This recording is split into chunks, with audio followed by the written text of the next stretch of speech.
That issue comes up probably a lot.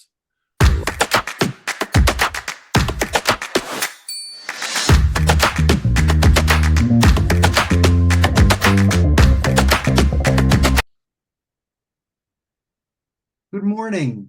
Today is February 20th, 2025, and welcome to the New Possibilities Hour, part of the Will Work for Food project founded by Natalie Armstrong-Motan.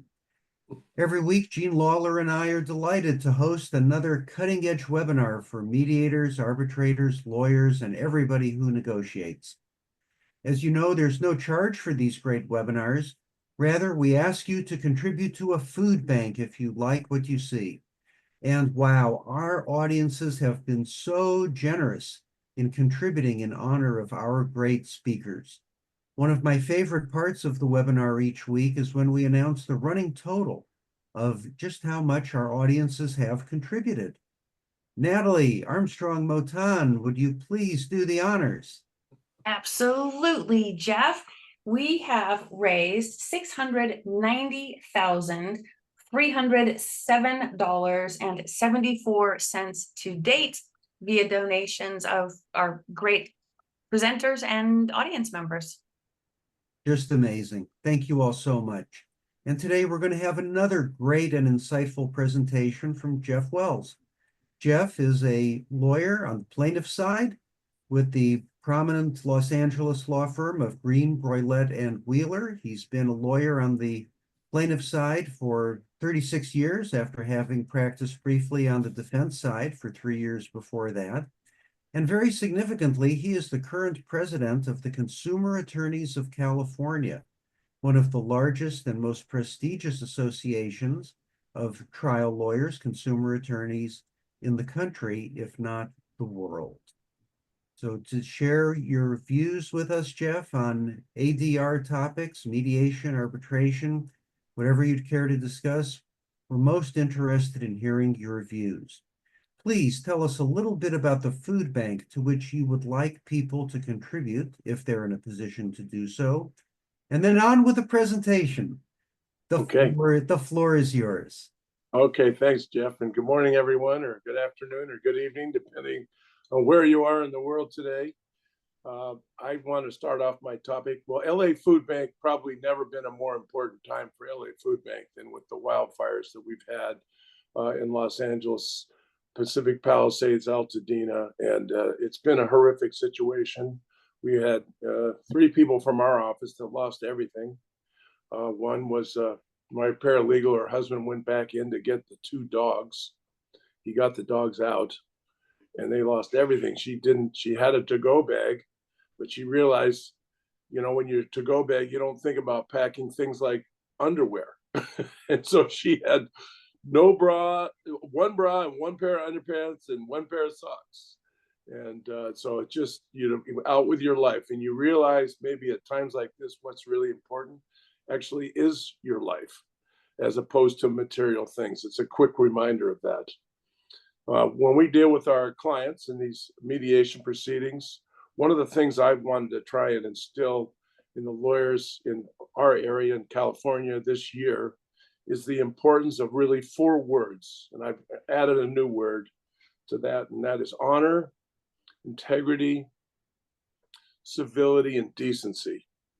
And those are words that are so important today with all the billboard lawyering and all the commercials on television and all the stuff that we all know that goes on every day. I'm going to add another word to that after reading the American Board of Trial Advocates magazine about Alexei Navalny, and that word is called courage, and the importance of courage in the practice of law, representing people really on both sides of the aisle. And I think it's something too that you want to, if you get a chance, remind the lawyers the importance of honor, integrity, civility, decency, and now courage, and standing up at a time where a lot of things are being challenged. Judges are being challenged. The lawyers are being challenged. Our whole system of democracy in America is being challenged right now. And so it's important for us to remind all the participants in a mediation of the importance of decency, democracy, and having fairness for both sides getting an opportunity to present their case. You know, in many places in the world, they don't get that opportunity.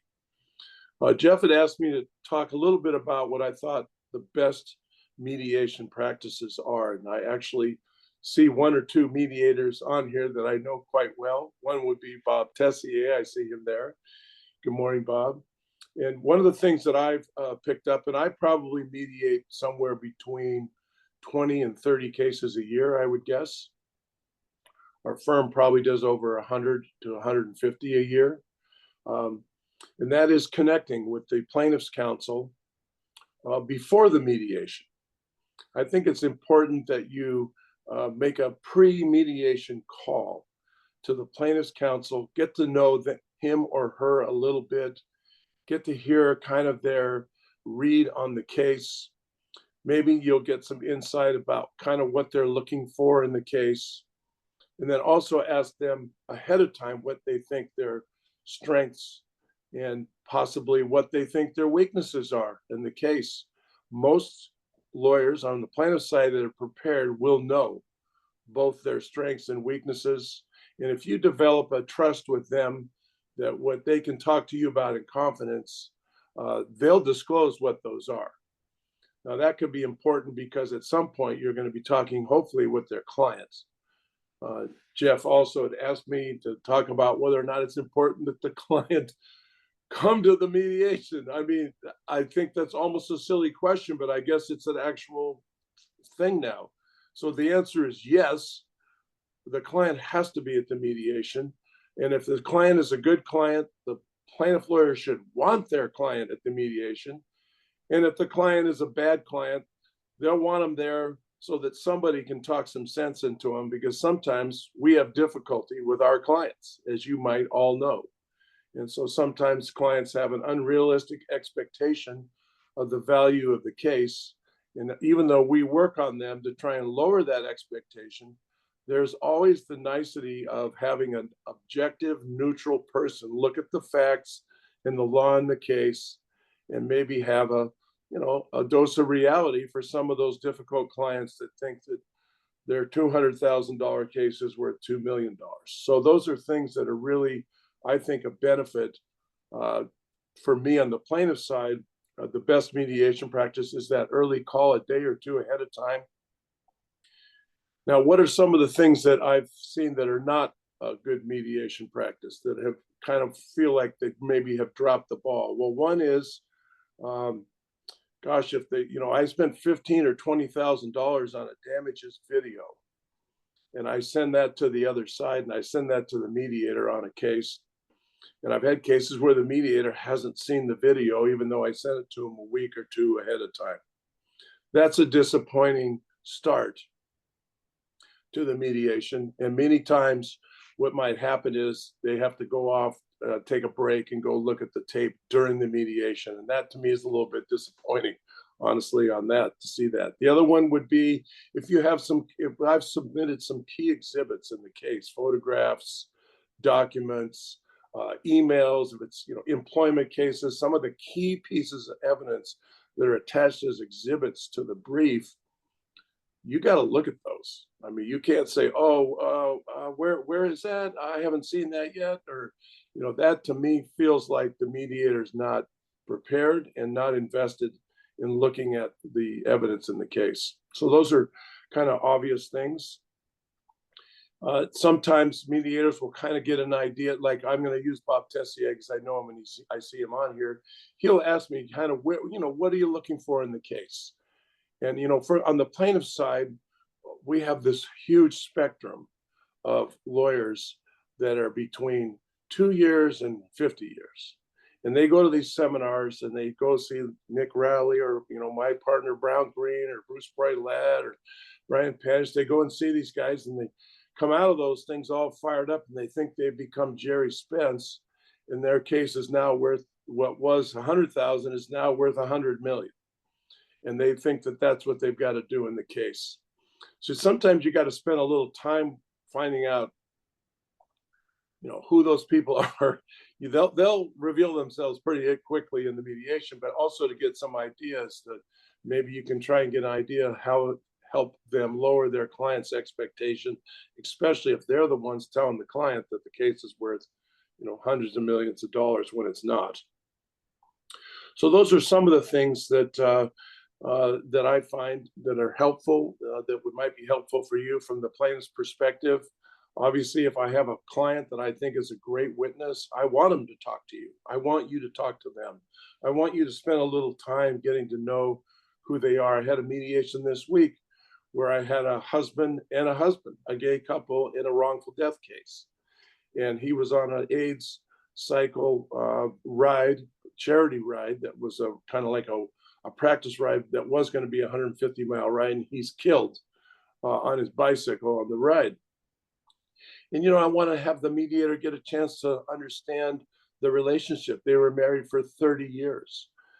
They had we had a thing called Proposition 8 in California for gay marriage, and it was on again, it was off again, it was on again. But all the things that he has lived through, and then to have his husband die hit by a car on a bike. I mean, it's just unbelievable story.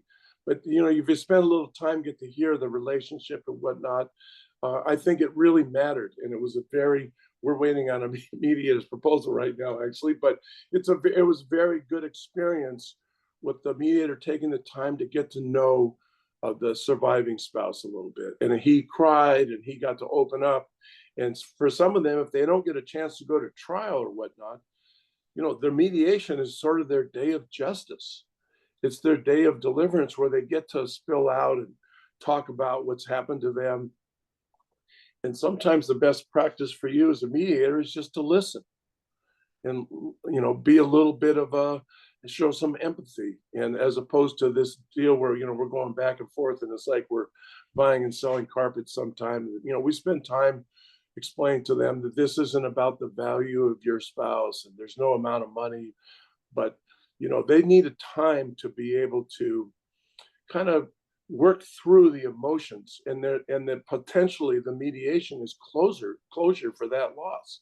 So it takes a little time for them to process what's going on. It's new to them, and it allows them, when you're asking questions and then listening and tell me about, Mikey, or tell me about Joe, or tell me about Mary and what kind of person they were. If you spend a little time, even 10 or 15 minutes on that, I think it goes a long way in the mediation process. It really helps them to process, what's going on. And again, if a case settles, which most cases eventually do, that's their day of justice. If you think about it, is that mediation day. That's the day that they get a chance to be heard, I guess would be the right statement on that. So maybe I'll just open it up to you, Jeff, a little bit, if you want to be able to do a little back and forth. Yes, thank you, Jeff. That was a terrific set of insights and a great way to begin our conversation. Let's talk about client expectations, because you talked about the mediator's role and the lawyer's role in perhaps engendering unrealistic expectations and then bringing them back down to planet Earth. When people come to a prestigious firm like yours with a track record of getting big verdicts and great success for people, how do you keep people's expectations in line, keep clients' expectations in line, and prevent them from getting carried away? Or is that possible? Well, that's a great question, actually. And that starts from the very beginning of when you interview the case. Because there are cases where you just have to say, I'm not the right lawyer or law firm for your case. Years ago, Bruce Broillet and I, we interviewed a case, and it was a Ford Firestone rollover case.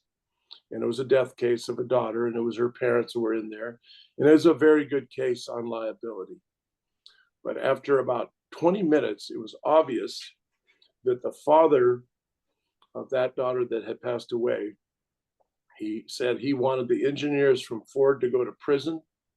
He wanted the head of Ford Motor Company basically to be drawn out in the county, the city square, and hog-tied and, flagged with a whip. And, it was obvious to us, and I'm using an extreme example that actually was close to what he said. It was that, some people, you can't control them. And so for us, it starts with case selection on that. If I have a person I don't think I can control, I'm just not going to take the case. Now, somebody's going to take that case and they're going to have to deal with them. And ironically, many years later, we ran into the lawyer that did take that case and said it was the worst mistake he ever made was to take that case, by the way. So, that's it. So you have to start with, we cannot, if it's a death case, we cannot bring your loved one back. This is not a criminal proceeding. This is not a situation where you're gonna get a pound of flesh. So early on, the lawyers have to start with that. But a lot of the young lawyers, they might oversell the value of the case because they're competing to get the case with other law firms. So then they get in there and then they're way over their head and they're out over their skis, whatever the term you want to use. And it becomes really difficult on that. And that's why those cases, to me, are ones that are going to take more than 1 or 2 sessions of mediation, because you've got to start with this, way pie in the sky damage demand number, and then you got to work it down.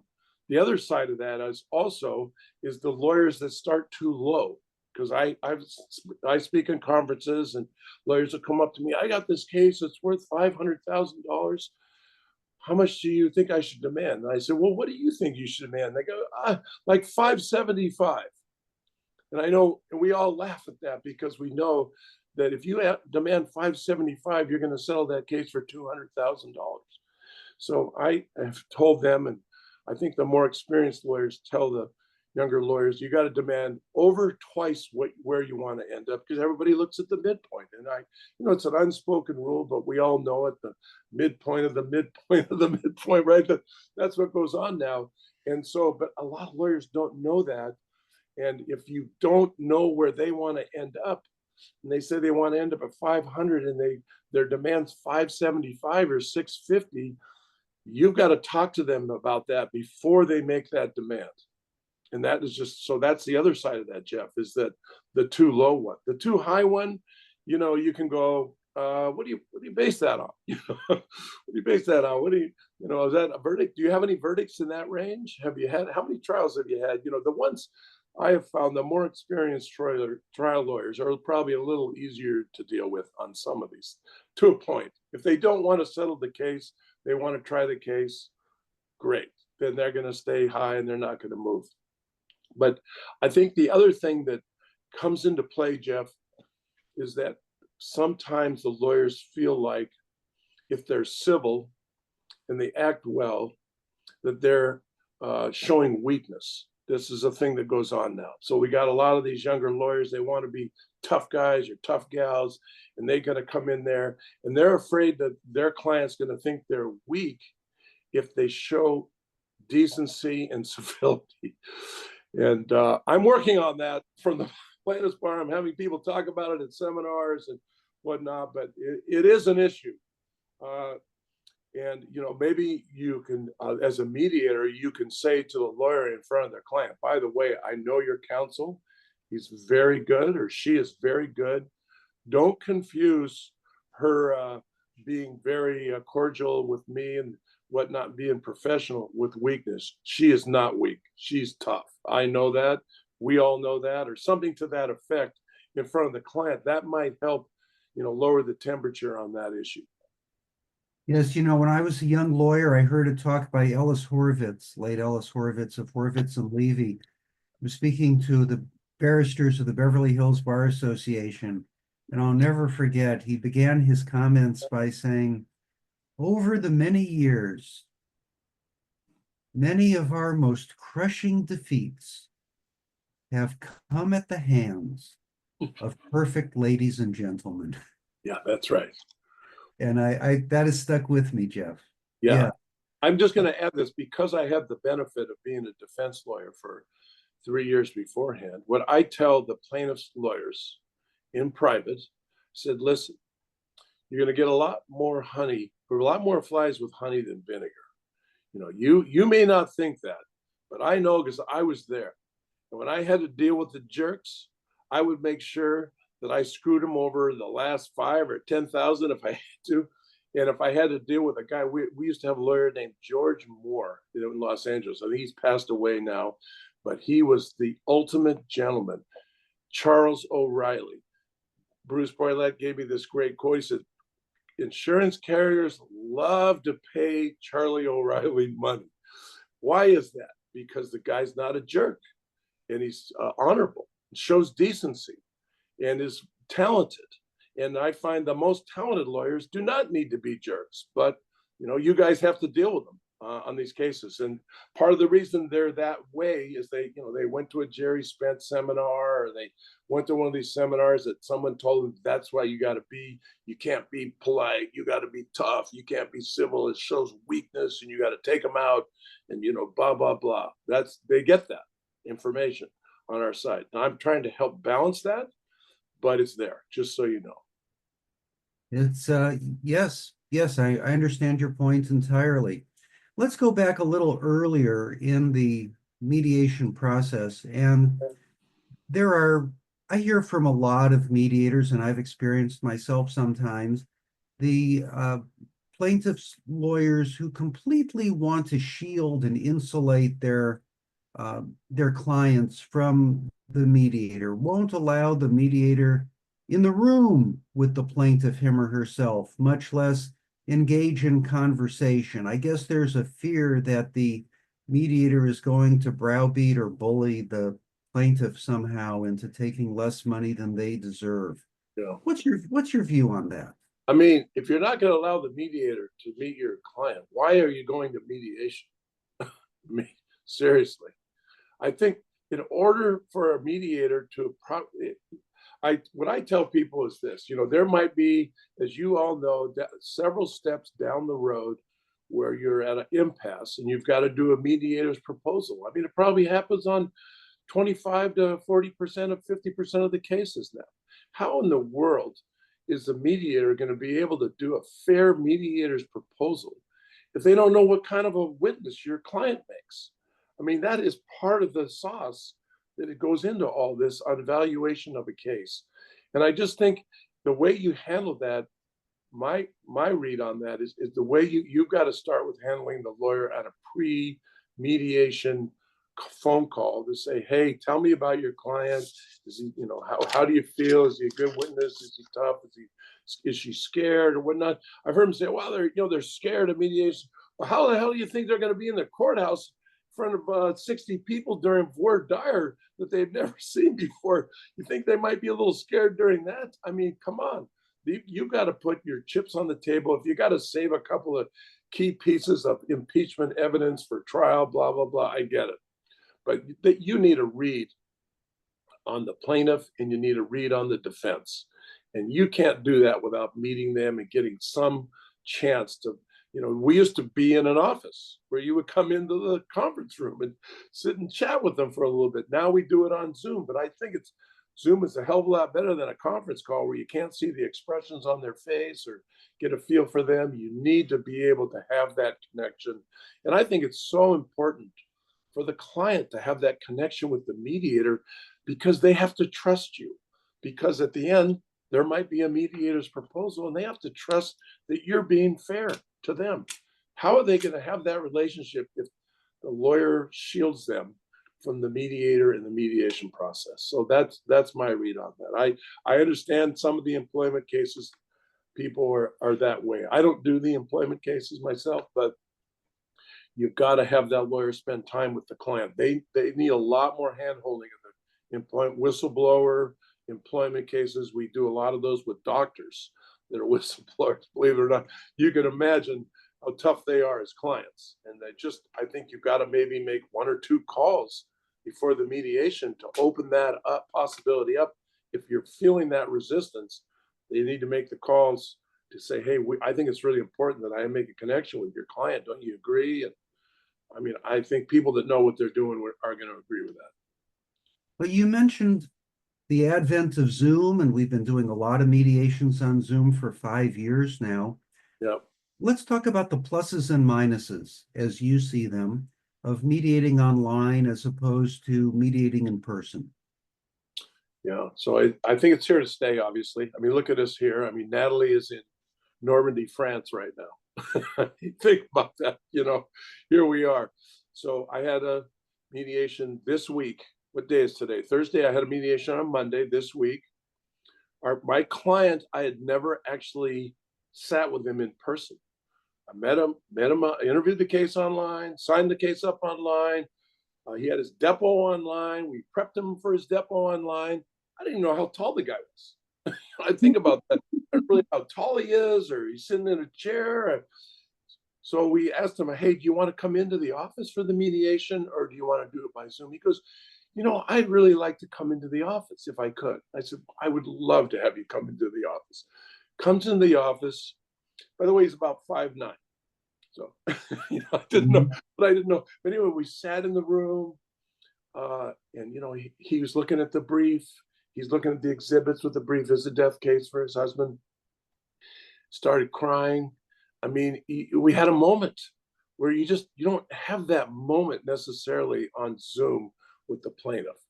But as a result of that, the mediator came on and saw that, he was having a moment and was able to say, hey, how are you feeling? And I know this is hard. I want you to understand this. We're not negotiating the value of the life of your 30-year spouse. There's no, it gives an opportunity to be able to do a little bit of both. But is Zoom as good at being in person? I don't think it is. I don't think it's as good as being in person, but it's a hell of a lot better than a conference call where you can't see the person's expression, one. And I would say to the lawyers on the plaintiff side, especially if you're able to do it, have them come into your conference room for the mediation. At least they're in a room where they can talk during the breaks and you get a chance to bond a little more. And that's what builds that trust, is that time together. It takes time to build that. So Jeff, when your clients are not necessarily corporate business executives who are accustomed to being on the 30th floor of a 50-floor building downtown, right. Is it sometimes the case that your clients are more comfortable and at ease when they're sitting at the dining room table or in their home office, whatever arrangement they have at home, and their dog is sitting next to them? Is it sometimes easier for plaintiffs in injury suits, the kind of cases you handle, to be at home? So the answer to that is yes, it is. And a lot of it depends on where you practice. So I'm going to give a good example. I had a case with a little girl that was with her mom and dad that were at a IKEA, and she's over there looking at something. The shelf comes down, hits her in the eye, and tears the white matter of her eye. I mean, it's just gruesome. The blood and the whole thing right out. 4 or 5 year old girl. And they live way up in the North Valley part of Los Angeles. For them to come to my office, I'm in Los Angeles now, in an area called El Segundo, but for many years in Santa Monica. But for them to come to my office, hour and a half in traffic each way. They got dogs, they have another kid, they got a babysitter, all of those things. We are able to do that Zoom very effectively with them at their home, at the kitchen table. The girl was able to be there, come on camera, come off camera. She could look into the camera, you could see. She had what's called a lazy eye as a result of that. You could see it on the camera, and it was much better for them. So there is definitely a role for that, and it is better actually because of the, if you live in a city with 10 million people and you got traffic, or, now we got wildfires. I mean, think about that. There were mediations going on during the wildfires. And people are going, I think I got to leave my house. I mean, that really happened 3 weeks ago. I think there's smoke out in my driveway. I think I better leave my house. But anyway, it gives a lot more flexibility for the clients, and definitely if they're properly prepared before the mediation, where you talk to them, you're in your own room, and we get a chance to talk to them on camera when we're in our breakout rooms. So I use that time to talk to them and get them maybe to listen to them and get them to talk. So yeah, it does work, and it is better for a lot of people. especially people that are working people that don't want to miss, time from as much time from work. If you have a half-day mediation, they can go to work in the afternoon or work from home. People work from home. So yes, on that. And can you think at the other side of the coin, a circumstance when it was essential to have a client come to your office and be in person for a mediation? Yeah, many times. I think if you have a difficult client for the plaintiff, it's better to have them in a conference room at your office. And what does it do? It gives them a chance to kind of focus. They're not distracted, because there's distractions when they're at home too. So they're distracted. They got somebody telling them, "Oh, your lawyers suck," or "You're not getting enough money." You got a bunch of wannabe lawyers trying to tell them they're looking at YouTube and saying that you got $4 million for this case, and the case is worth 125,000. So you get a chance to have them see your office, focus, conference room. They get to listen to you. I think there is a definitely a plus of that, especially with the more sophisticated almost plaintiff on that. Yeah. So it's case by case. It is definitely a case by case. Yeah. So now moving through the mediation process, one topic that seems to be an endless area of interest and controversy in some sense is the opening joint session. Yeah. Some lawyers say, oh, just dismiss it out of hand and say, we know exactly what they have to say. We don't want to have to listen to their dog and pony show. Other lawyers cherish the opportunity to put their best foot forward. And that too, I suppose, is going to be case by case. What are some of the considerations and thoughts that you have in that regard? Well, the first thing that's important to me is who's in charge of the money. So if the lawyer's in charge of the money and the lawyer's taking the deposition, you probably don't need that joint session. If the claims person is telling the lawyer what to do, and the claims person is in charge, and the claims person is, and I have a good plaintiff, the claims person has never met this person. They read a depo summary a year ago of one of 400 cases that they have.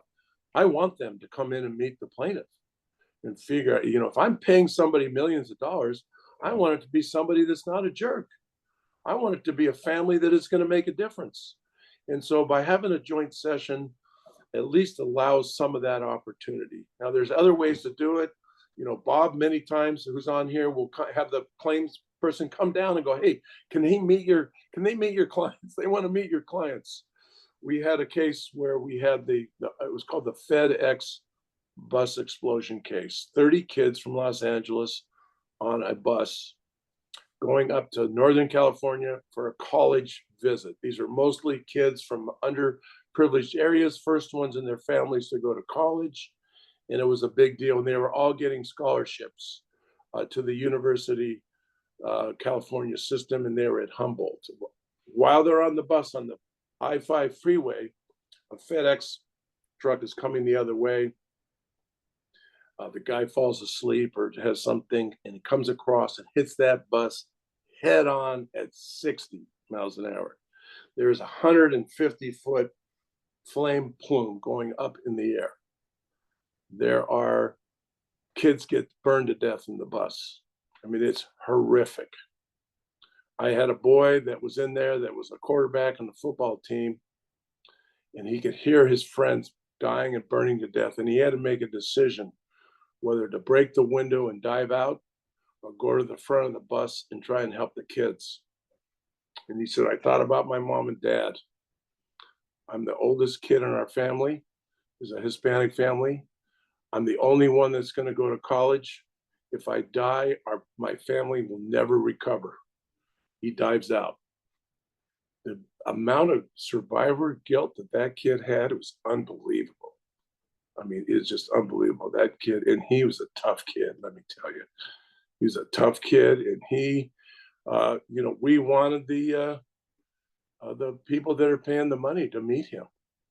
There's a kid, that grew up in Oxnard, California. It's kind of a farming area where they pick strawberries, man. They pick cauliflower at 4:30 in the morning. I'm sure Trump's up there trying to deport all the guys right now. Guess who's going to pick it?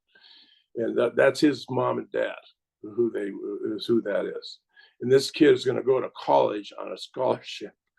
from the University of California, and he had survivor guilt, and he had so many things going on, and they came in. The claims adjuster left the room, was crying. So I feel it right now. Sorry, but I remember that kid. He testified in front of the California Senate about bus safety. There are 4 things that the NTSB made a rule change on exit windows as a result of that kid testifying in front of the California State Legislature. True story. Wow. So with respect to joint sessions, there's a concern or fear sometimes that they will get out of control, that the plaintiff's lawyer, we hear concerns from the defense that the plaintiff's lawyer will be bombastic and a flamethrower and do the sort of opening statement that one might give to a jury, and it'll throw everything off track. Yeah. What guidance do you have for your fellow consumer attorneys with respect to those concerns? Okay, so I've worked with Brown Greene for 33 years. When we used to do these joint ones, that's exactly what he would do. I just think if you've got a situation where you've got that going on, you don't do the joint session. I just don't see any plus in it at all. I think it'll just make people dig in their heels. The lawyer feels like they've got to put on a show for their client, and they've got to fight for them. And if they're not fighting for them, they're going to fire them and get somebody that will. I mean, that's sort of the mindset a little bit. So I just think if you have someone that's going to, really try and shame the other side and whatnot, I just don't think there's a benefit in doing a joint session with those kind of personalities. So it's a case by case basis, but you might be able to pull him off into a separate room and have him talk about the case away from the client. That's a possibility that I would do with that, because once you're in the room with the client, the gloves are going to come off. I don't care. It's the human nature almost. And so I think if you can bring them into a third breakout room and say, look, they want to hear your main points without, having to put on a bunch of an act. And you maybe can do it that way. But the joint session in front of the thing, trying to humiliate the defense and whatnot, disaster. I just think. So your coaching to your fellow consumer attorneys is, don't do that, but put your best foot forward in a different way. Yes, don't do it. The thing is, and I come back to those words of honor, integrity, civility, and decency. Those things start in your office. They start in your office with the people that work for you, the people that work with you, the people that work at the courthouse, the people that are taking the depositions, the people that are abusive and do these things, Jeff, they're bad at all of that. I hate to say it, but I bet if you had a little person following him around, you'd say, oh my God, did he just use that tone of voice with his assistant or his secretary or the clerk? I mean, so yeah, I am promoting trying to get us back away from chest beating and braggarts and and billboards. Don't get me started on the billboards. Well, we'll talk about the bus benches instead, I suppose. But you've mentioned that a couple of times, so I want to give you the opportunity to comment that has some broader societal impacts, doesn't it? Terrible. Well, one of the things I've got to do is during COVID, I mean, some of us were working at home. I had no idea what was going on in television during the day. I mean, it's just one lawyer commercial after another. And then you drive around. I'm over here in Arizona right now, going to go to spring training, Dodgers Cubs this afternoon. There's 100 billboards, Top Dog and Sweet James and blah, blah, blah. You guys all see it. Terrible. I have started a committee in California, an ethics committee, where we're going to try and address it. But, the First Amendment's a problem, and I have to get the lawyers to try and police themselves. And, people will say, good luck with that. But I'm going to try, though. We're going to try and do some things that we can do, some restraints. But it's terrible for the system, for sure. Terrible when the jurors get up there and look at you like, are you Sweet James? And it's awful. And here we are, we're trying to get justice for people, get a fair resolution on the case. And what do they see?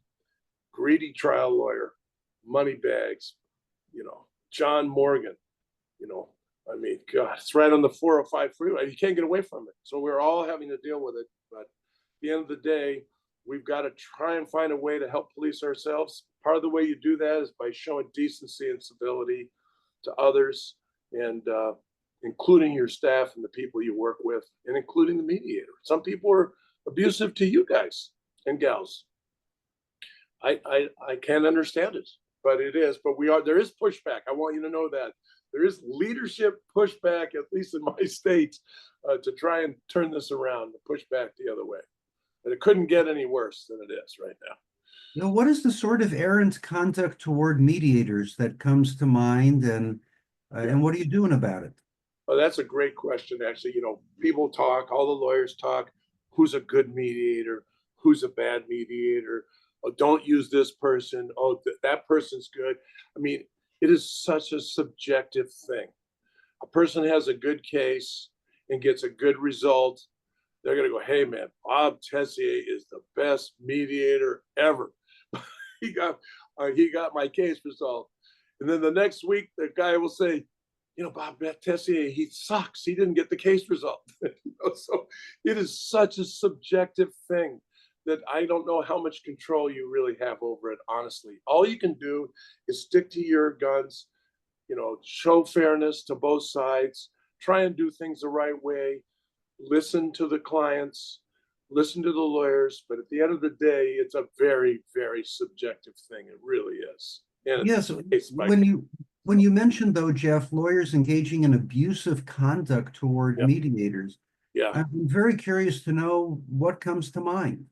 Well, some of these lawyers will just they'll put out. We all have listservs now, right? We all have listservs. So if they have a bad experience with a mediator, they're putting your name out on that listserv, saying so and so sucks, and I had a bad experience and this and that, and so there's nothing you can really do about that other than to try and do the best job you can do.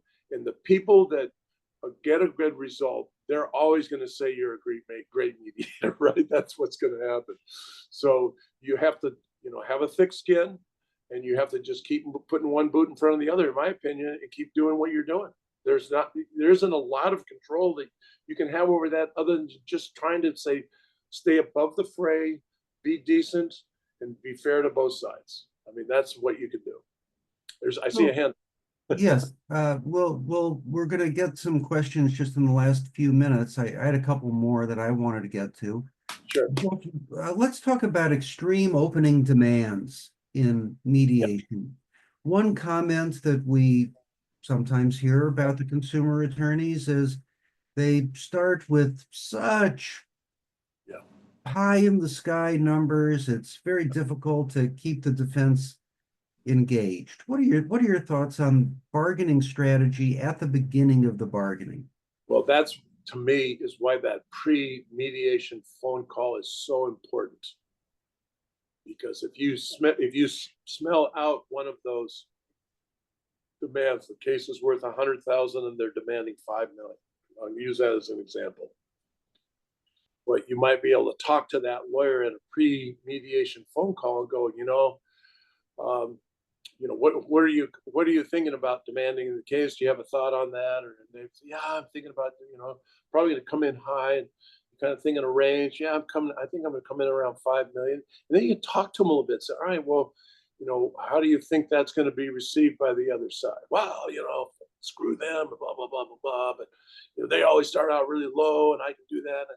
Well, don't you want to engage them though? Do you want to try and get them at least to have the number be low enough so that they'll respond, but high enough that you have a lot of room to move? Yeah, I do want that.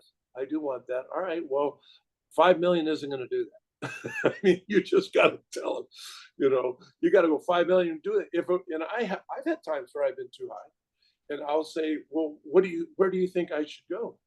And they'll say, why don't you start at like 3.5, 2.5? Why don't you start at 1.5 million?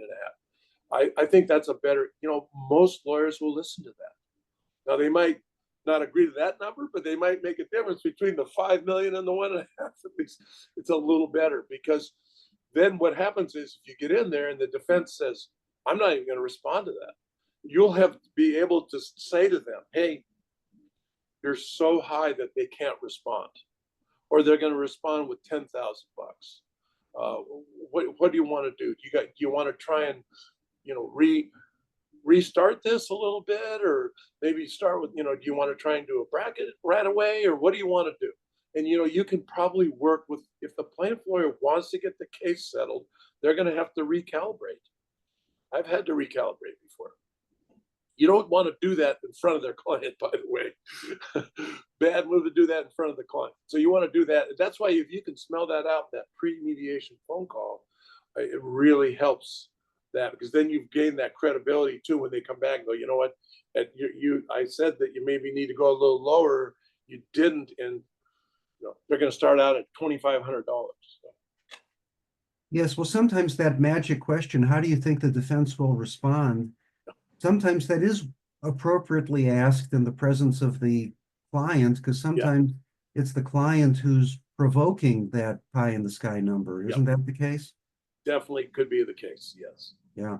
So you also mentioned, would that get us into early bracketing? And that's another controversial, provocative subject in a lot of circles. We have some people who say, oh my God, don't pull that on me. Jeff, I hate that. Other people think it's a useful tool in negotiation. Bracketing is, of course, the simultaneous movement of the defense comes up to a higher number, the plaintiff comes down to a lower number simultaneously, in order that neither side thinks that its generosity will not be appropriately reciprocated. What's your view of that negotiating tactic, Jeff? Well, I like bracketing, because what it does is if you've had 3 or 4 moves, 5 or 6 moves, and I'm too high and they're too low, we both know it, but we can't do anything about it. Bracketing helps, because what it does is we all look at the midpoint of the bracket, and it helps you move the theater to a more realistic area without actually technically moving.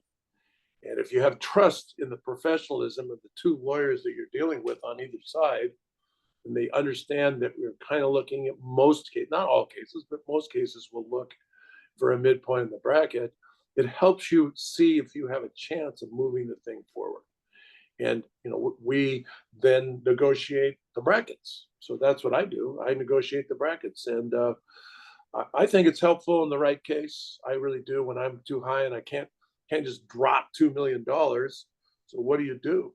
And so sometimes the bracketing really helps that along, because it allows you to make both sides to make substantive moves to kind of telegraph that you're willing to try and get the case done without actually having to do, 15 more $10,000 moves.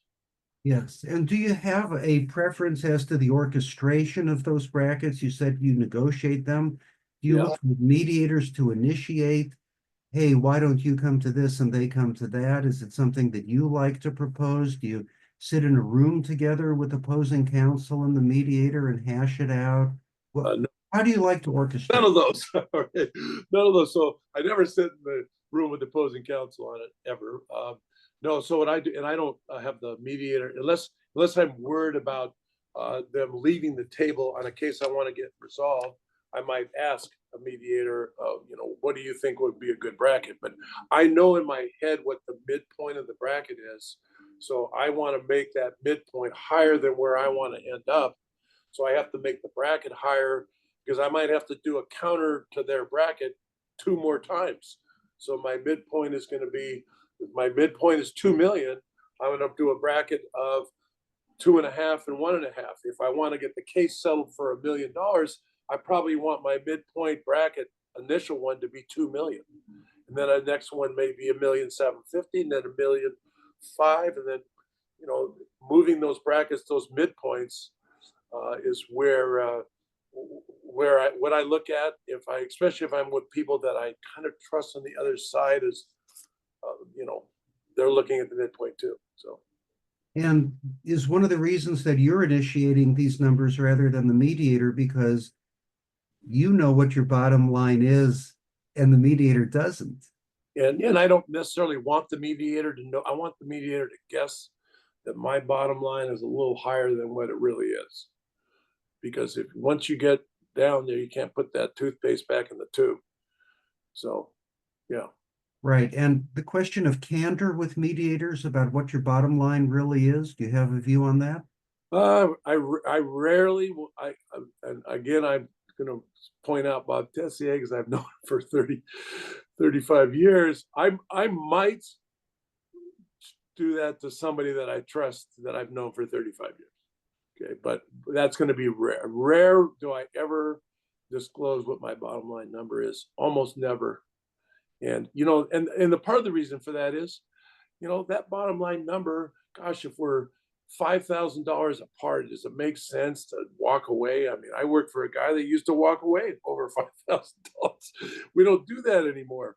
We don't walk away when we're 50,000 apart anymore. I mean, so it's sort of a fluid thing. That's why. But I tell a lot of times our clients will say, "What's our bottom line? What's our line in the sand?" I really dissuade them of having that because it's an organic, movable thing. And who knows? I don't know what the jury looks like that we haven't picked yet on the case. So, yes, and in a mediation, Jeff, it seems to me that having too firm a bottom line before you come in really deprives you of the benefit of the mediation process, where you might actually learn something. Yeah, it's a disaster. I really dissuade other lawyers from doing that, and I personally don't. I don't come in and go, yeah.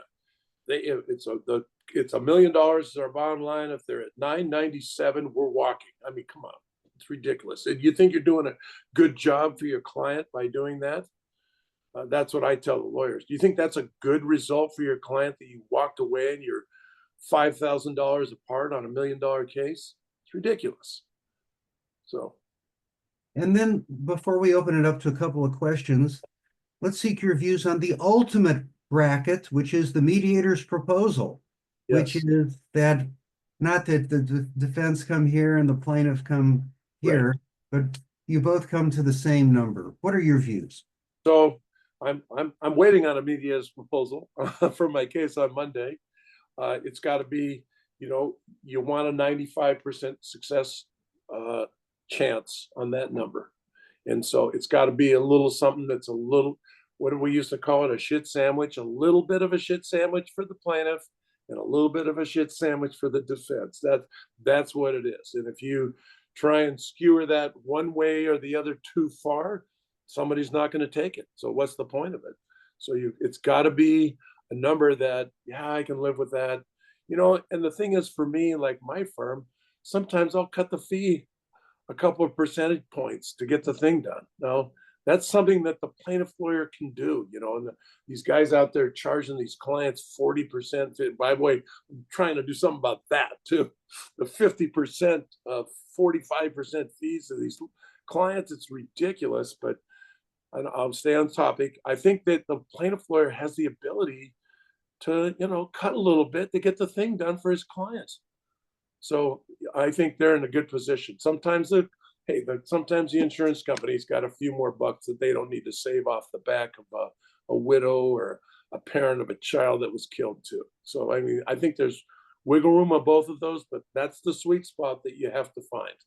Yeah, so what's the collaborative aspect then, Jeff, between you and the mediator and perhaps even with defense counsel to make sure that that mediator's proposal is only a little bit unsavory and not too bad? Right.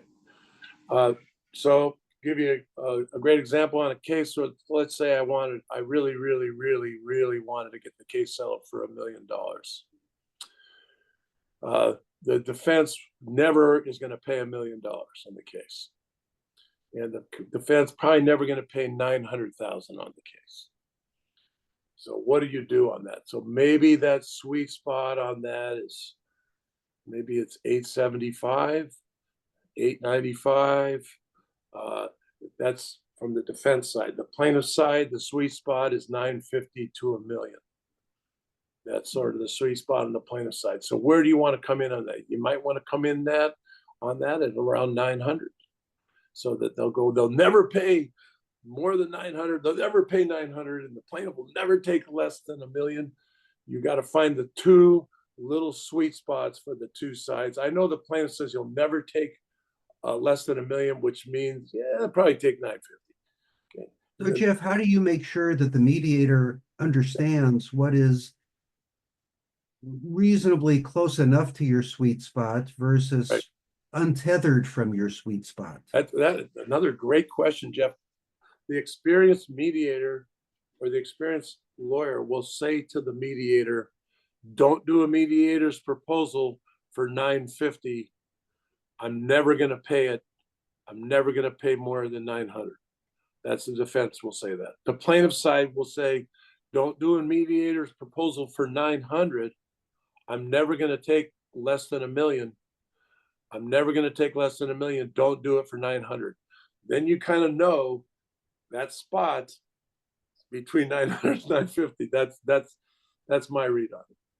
Yeah, so I guess the key is that there has to be some coordination and a degree of collaboration, both for mediators and not just pulling a mediator's proposal out of their ear or any other aperture. There needs to be some consultation about it. And also there needs to be some proactivity on the part of the lawyers to caution a mediator, if it's the lawyer's preference, that the mediator not just pop a mediator's proposal by surprise. Right. There be some consultation. So you got to get a range. You got to get a range. You got to get a range from the defense and a little bit of range from the plaintiff. And then you got to pick something in between those ranges a little bit. That, to me, is the best way to do it if you want the best chance of success. And then you got to also realize, every case is different and who you're dealing with, because some people will walk away over $25,000. It's rare, but they will. So you got to know who the players are and whether they're interested in getting the case resolved or not. But if I have a case where there's a mediator, I wanted $1 million, the mediator's proposal is 900, and I go to trial in that case and I get 850, I look like a shithead, right? I've wasted $100,000 on costs. I've wasted time. I put the client through that trial. Gosh, over $25,000. Not a good move. Yeah. David Geffen, you've been waiting patiently. We have a couple of minutes left. Why don't you unmute yourself, please? And what's your question? Thank you. Thank you. That's very helpful. I appreciate all this information. I'm curious about what you do or what you think the role of a statutory offer to compromise is. Coming into the mediation, if the plaintiff has made a demand, quite often they come back in again after the mediation. They're now saying, well, that was an early demand and the offer is closed and our case is worth more. But I think on the other side, where the defense is thinking, well, that's the high limit of what we're going to pay. And we're going to be trying to, make a settlement below that. What do you do in that kind of context when you've already got a statutory offer to compromise out there? All right, that is a great question, David. That issue comes up probably a lot for a lot of people. So I'm going to kind of go through a couple of different steps on that. All right. So the first step is, one of the reasons I don't like doing those statutory offers is because they do become a potential ceiling or floor, or whatever the hell you want to call it. That's one. Number two, if you make an early mediation call to the plaintiff's lawyer and the defense lawyer, you're going to be able to find out, by the way, are you taking the position that the policy's open and that you're never going to negotiate below what you think the true value of the case is? You need to know that before you start the mediation. So that's one. Then from the defense, you've got to call and say, hey, are you taking the position that the policy, that it's not a valid 998 offer, or it's not a valid policy limits offer? Do you have a claims adjuster that has authority to pay above the policy at the mediation? Because you need to know that, because it's a complete waste of time if you don't know that. So those are the two prerequisites that would come before you start that mediation. So then you know the answer to that. And let's say they say, and the plaintiff lawyer is going to always say, it's my position that the policy is open. I go, all right, I get it. I know the policy is open. Will your client take the $300,000? At the end of the day, maybe you're not going to move off of that. You want to know that. You want to know, are you going to move off of the $300,000 to get it done, or is that it? Because it's pretty short mediation. Because if the defense says we're not paying the 300 and they're not taking a penny less than the 300, then why are you guys going to mediation? Why are you putting yourself through this? And you might be able to get them to open up a little bit, David, on that pre-mediation call to see if there's some openings there to maybe we can we'll throw in another 50 or, but that's it. Or we're taking the position it's not a valid demand. Sometimes they don't do it right. They do it too soon. They didn't have the records yet, blah, blah, blah. So all those issues maybe can be flushed out early on, because you got to know what the playing field is before you start the mediation, or you won't get anywhere. Does that help? Yeah, thank you very much. Yes, Jeff Wells, thank you for a tremendously candid and informative presentation. This will be tremendous guidance both to plaintiffs' lawyers and to defense lawyers and to mediators as well. We hope that people have enjoyed this presentation and will decide to contribute to the Los Angeles Regional Food Bank in your honor. If people will then inform us of those contributions, we will be delighted to add them to the running total. And perhaps, Jeff, you'll go down in history as the speaker who put the Will Work for Food project over $700,000. I sure hope you are. I hope so. Boy, we need it in Los Angeles. We got a lot of need right now, unfortunately, I have to tell you. Amen. Thank you so much. All right. And with that, we are complete. Okay. Thank you.